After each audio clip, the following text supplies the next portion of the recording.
1950. Julho. Final da Copa.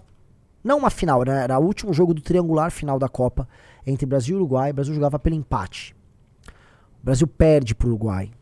É o que ficou conhecido como Maracanazo. Foi uma humilhação. O Brasil perdeu em casa de virada, com o Obdúlio Varela e os jogadores uruguaios dando porrada e humilhando os jogadores brasileiros, e eles com sangue de barata, sem saber reagir, tomando porrada e vendo o Uruguai virar o jogo. O Uruguai virou o jogo, cara, na força. Eles botaram, né, vamos dizer, mais do que uma bola de capotão em campo, né? Eles botaram muitas... E eles venceram o Brasil. Foi um trauma. A ideia do Brasil como o síndrome de vira-lata, o Brasil um país fraco, fica ali. Até que vem a Copa de 58, o Pelé vence. E naquele período o Brasil já estava sendo o Brasil Bossa Nova, o Brasil do presidente Bossa Nova. Um Brasil que estava começando a ganhar. Então o Brasil, ele entra num surto positivo ali. Então a Copa de 58 acompanha isso. Que é quando o Brasil vira o país da Bossa Nova. Por mais que tenha tido, teve o golpe de 64, teve uma crise que rolou ali no período do Kubitschek. Foi um período de crescimento, de reconhecimento internacional do Brasil como um país interessante. Fato. Música, crescimento econômico, industrialização. O Brasil vai crescendo 10% ao ano a ponto de se tornar, à época, chega a ser a 7ª economia do mundo. Tá? Então, foi um período muito importante ali. Tá? Corta.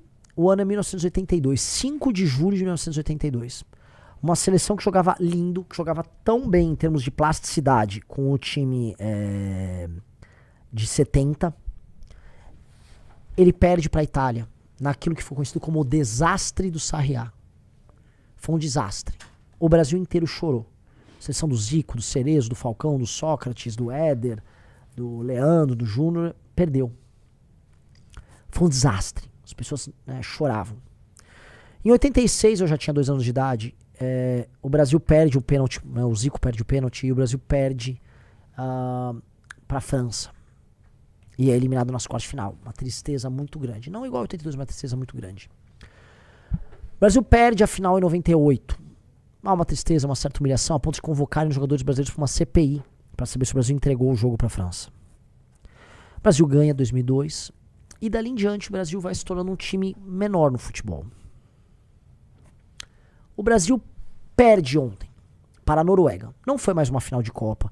Não foi um desastre contra uma Itália que foi campeão do mundo. Estamos falando de um país de 4 milhões e meio, 5 milhões de habitantes. Um país pequeno, muito rico, que tem outros esportes com prioridade, né? Eles têm uma espécie de um... Eu não lembro do nome desse esporte, tá? O pessoal, por favor, no chat, o pessoal aqui tente lembrar.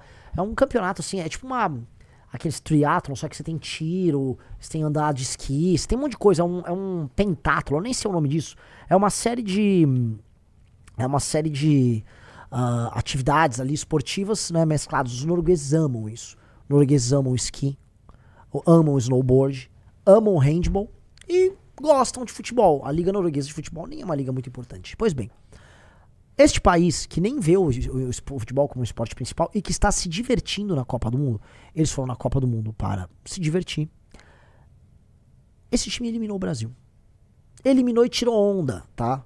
Eliminou e tirou onda, botaram os brasileiros na roda. E eu queria muito saber, né? Como é que deu a enquete, Riso? Deixa eu ver. 56% indiferente pro nosso público. 56% indiferente, vou botar 10% feliz. Já 66% das pessoas não estão nem um pouco chateadas com a derrota dos brasileiros. Aí vem 27% triste e 7% muito triste. Eu acho que, dado que o público nosso, o público que tá live é um público muito especial, isso claramente não recorda a população brasileira, mas dá o tom um pouco de um clima novo no ar. Que é o clima que eu acho que vocês já deveriam ter há muito tempo sobre a seleção brasileira e sobre os elementos culturais mainstreams do Brasil. A de que essa seleção ela representa uma arte decadente do Brasil. De que o Brasil no futebol só vive de história. E há muito tempo só vive de história. O Brasil que não é capaz, né? Que tem uma das torcidas que eu vi um inglês falando sobre isso, mais arrogantes que tem. Ela vai pra Copa, aqui é penta, cala a boca, aqui é penta. Beleza, legal. Uma parte disso, se você for fazer como pra sacanear e brincar, se torna um elemento lúdico. Mas não é um elemento lúdico. Virou um triunfalismo de um passado que ninguém mais tem nada a ver. A última vez que o Brasil foi campeão foi em 2002. Foi 24 anos atrás. Ela ganhou 2002 e ganhou 94. Já tinha passado um outro período de sem ganhar título de 24 anos.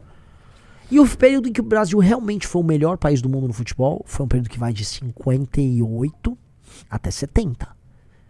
74 já não era mais. A Europa já tinha dado um pau. Joga lá, chega a ter um respiro com a geração Zico, mas não ganha título. E volta a ganhar título com uma geração muito especial, que foi a geração Bebeto, Romário, Ronaldo. Duas gerações ali que foram muito geração Dunga, vamos colocar aí. E dali em diante não ganhou mais nada. E a real é que tende a não ganhar mais nada. Mas que fica viajando por aí pelo mundo, dizendo, não, aqui é penta, tem que respeitar, tem que respeitar. Tanto que um dos gritos do torcedor brasileiro típico é, tem que respeitar.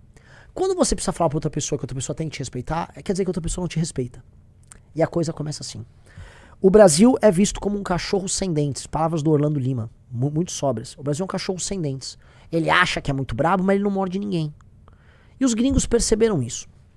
Os gringos perceberam que os jogadores brasileiros são fragilizados porque parece que eles carregam uma herança muito pesada de um passado glorioso que não tem nada a ver com eles. E aí eles ficam permanentemente sob pressão porque o time brasileiro só pode vencer a Copa. A única coisa que ele pode fazer é vencer a Copa.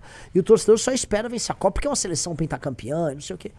E aí as pessoas precisam acordar para um problema. Eu vou usar essa analogia do futebol para trabalhar com todo o resto. O Brasil não é!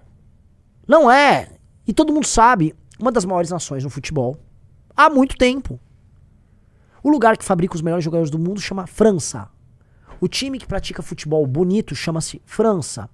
O melhor jogador do mundo nos últimos, vamos botar aí, 50 anos é o Messi.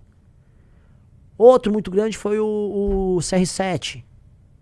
Nenhum deles é brasileiro. O Brasil não é o maior formador de jogadores. O Brasil não joga um futebol encantador pros olhos. Não é. Só que chega a Copa do Mundo, a gente tem que entrar naquele surto de ficar se auto-enganando, ficar mentindo pra esse papo. Não, aqui é Brasil, tem que respeitar, é penta. Quem foi penta? O Pelé ganhou 3 títulos, a geração do Ronaldo, do Romário, né, venceu ali 2 e foi pra uma final. Temos que respeitar eles, mas eles estão velhos, eles não jogam bola mais. Romário é senador, Pelé morreu. Os jogadores atuais sequer mantêm uma certa tradição. Eu vou dar um exemplo. Quem dos jogadores dessa seleção que gosta de falar, aqui é penta, tem que respeitar. Qual dos jogadores dessa seleção, meus amigos, foi no enterro do Pelé? O Pelé morreu. Foi 2022 ou 23? 23? Pelé morreu em 23, o maior jogador da história, brasileiro. Morreu em 23. Deixa eu fazer uma pergunta pra todos vocês. Alguém foi no enterro do Pelé? Eles querem as 5 estrelas, que pelo menos 3 se devem ao Pelé. Alguém foi no enterro dele? Alguém se digna a falar com o Zagallo?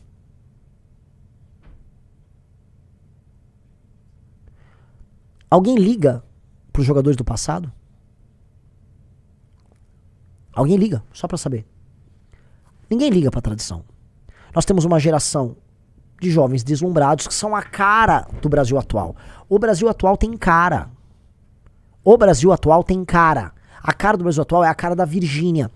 Tanto que a Virgínia teve um relacionamento amoroso com o Neymar e com o Vini Júnior. A cara, que é um bando de influencers, são influencers, pessoas que, sei lá, vou falar, essa seleção brasileira tem cara de Erika Hilton, de Daniel Vorcaro, de Nicolas Ferreira, de Wesley Safadão, de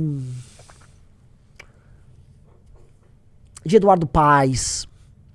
Essa seleção brasileira tem cara desse Brasil contemporâneo, de Pablo Marçal, de um Brasil contemporâneo tosco. É um Brasil, eles têm a cara do Brasil, mas de um Brasil que não vai vencer nada. Esse Brasil nos moldes, nós sabemos, é um Brasil de malandro, o Brasil vendedor de bet. O Brasil do influencer vendedor de bet não ganha e não merece ganhar. E tá aqui a provocação, porque eu gravei vídeo sobre isso, tem gente batendo, você não entende futebol, isso aqui não é um papo sobre futebol. Isso aqui é um papo sobre povo.